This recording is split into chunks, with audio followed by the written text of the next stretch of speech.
Il était une fois, dans un petit village en Inde, vivait un jeune homme nommé Ranak. C'était un individu travailleur qui consacrait la plupart de son temps à gagner de l'argent et satisfaire ses désirs. Il n'avait pas le temps de penser à la morale ou à la spiritualité. Il était connu dans le village comme un séducteur qui avait beaucoup de petites amies et il se souciait peu des conséquences de ses actions. Un jour, alors qu'il se promenait dans le village, il tomba sur un groupe de personnes écoutant un sage du nom de Gautam Bouddha. Il avait entendu parler de Bouddha mais n'avait jamais vraiment prêté attention à ce qu'il avait à dire. Cette fois-ci, cependant, il se sentit obligé d'écouter les paroles du sage. Bouddha parlait de l'importance de mener une vie de moralité et de spiritualité. Il parlait des conséquences de nos actions et de leur impact sur nous, non seulement dans cette vie, mais aussi dans la suivante. Ranak était intrigué par les paroles de Bouddha et décida d'écouter plus attentivement. Lorsque Bouddha eut fini son discours, il remarqua Ranak parmi la foule. Il s'approcha de lui et lui demanda son nom. Ranak lui dit son nom et lui raconta son histoire. Il raconta à Bouddha son style de vie insouciant et son addiction au sexe. Bouddha écouta l'histoire de Ranak avec patience, puis dit « Ranak, tu gaspilles ton sperme. Chaque fois que tu t'engages dans une activité sexuelle, tu gaspilles une ressource précieuse qui pourrait être utilisée pour créer la vie. Tu te fais du mal à toi-même et tu fais aussi du mal aux vies potentielles qui pourraient être créées à partir de ta semence. » Ranak fut surpris par les paroles de Bouddha. Il n'avait jamais considéré son sperme comme une ressource précieuse. Il demanda à Bouddha « Que devrais-je faire alors ? Devrais-je arrêter d'avoir des relations sexuelles complètement ?» Bouddha rit et répondit « Non, Ranak, le sexe est quelque chose de naturel et de beau, mais il doit être pratiqué avec amour, respect et responsabilité. Tu ne devrais pas gaspiller ta semence dans des rencontres futiles et sans signification. Au lieu de cela, tu devrais te concentrer sur la création d'une relation amoureuse avec quelqu'un qui partage tes valeurs et tes principes. » Ranak fut inspiré par les paroles de Bouddha. Il n'avait jamais envisagé le sexe de manière aussi profonde. Il décida de changer ses habitudes et commença à mener une vie plus responsable et morale. Il arrêta de courir après des relations sans signification et commença à chercher un partenaire qui partageait ses valeurs. Les mois passèrent et Ranak n'eut aucune activité sexuelle depuis sa rencontre avec Bouddha. Il était fier de lui d'avoir eu la force de résister à ses désirs. Cependant, il ressentait aussi un sentiment de vide et de solitude.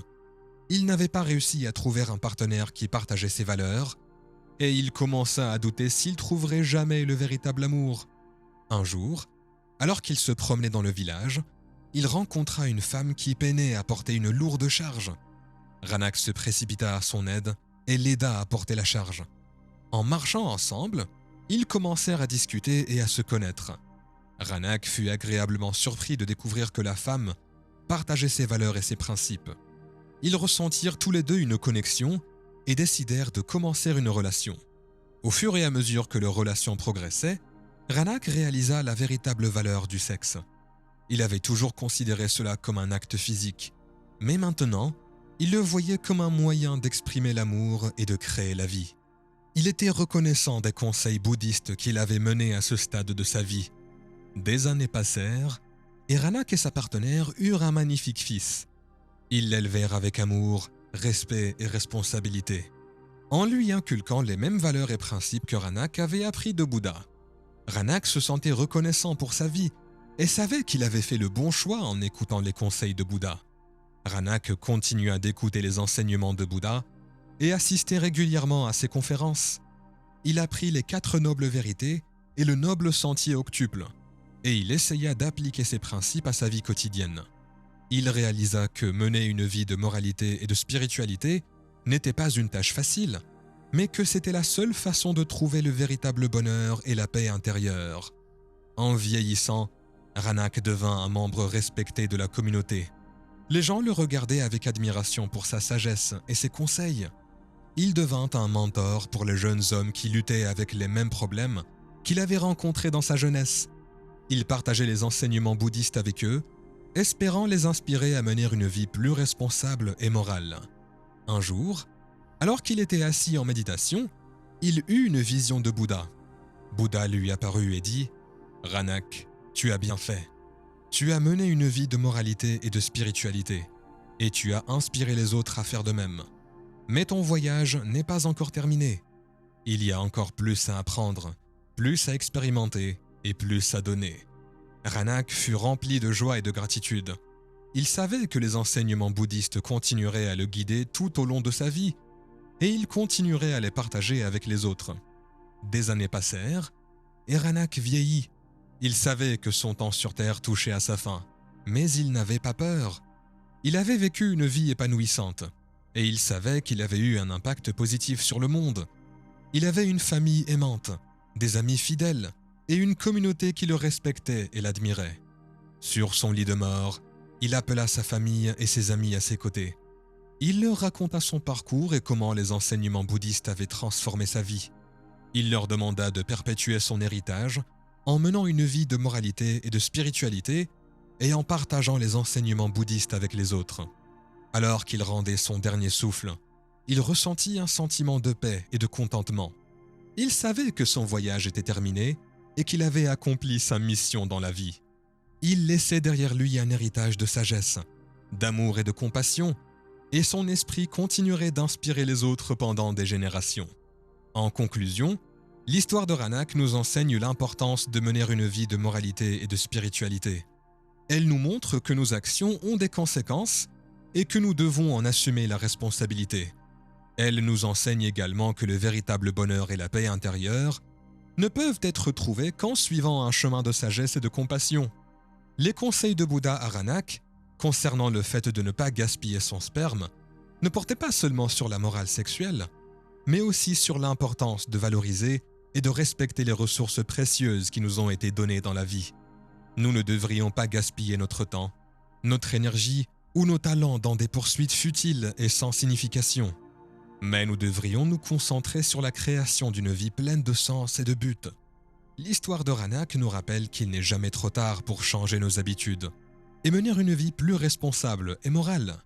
Nous devrions toujours nous efforcer d'apprendre et de grandir, et d'inspirer les autres à faire de même. Nous devrions laisser derrière nous un héritage d'amour, de sagesse et de compassion, et notre esprit continuera à vivre même après notre départ. Ce que nous avons appris de cette histoire, l'histoire de Ranak et de Gautam Bouddha, nous enseigne plusieurs leçons importantes. Tout d'abord, elle nous montre l'importance de mener une vie de moralité et de spiritualité. Les luttes initiales de Ranak en matière de moralité sexuelle et de manque de but dans la vie ont été résolues seulement lorsqu'il a commencé à suivre les enseignements bouddhistes et à s'efforcer de mener une vie plus responsable et pleine de sens. En suivant le noble sentier octuple et en pratiquant la compassion et la sagesse, Ranak a pu trouver le véritable bonheur et la paix intérieure. Deuxièmement, l'histoire nous enseigne l'importance de prendre la responsabilité de nos actions et de valoriser les ressources qui nous ont été données dans la vie. Les conseils de Bouddha à Ranak sur le fait de ne pas gaspiller sa semence ne portaient pas seulement sur la moralité sexuelle, mais aussi sur l'importance de ne pas gaspiller notre temps, notre énergie ou notre talent dans des poursuites futiles. Au lieu de cela, nous devrions nous concentrer sur la création d'une vie pleine de sens et de but. Troisièmement, l'histoire nous rappelle qu'il n'est jamais trop tard pour changer nos habitudes et mener une vie plus responsable et morale. Ranak a réussi à changer sa vie même après des années de comportements imprudents et immoral. En suivant les enseignements bouddhistes et en s'efforçant de mener une vie de compassion et de sagesse, Ranak a pu laisser derrière lui un héritage d'amour et d'inspiration pour les générations à venir. Enfin, l'histoire nous enseigne l'importance de transmettre notre sagesse et nos enseignements aux générations futures. Ranak a non seulement mené une vie de moralité et de spiritualité, mais il a aussi partagé les enseignements bouddhistes avec les autres et les a inspirés à faire de même. En transmettant nos connaissances et notre sagesse, nous pouvons laisser derrière nous un héritage d'amour, de compassion et d'inspiration qui continuera à influencer le monde longtemps après notre départ.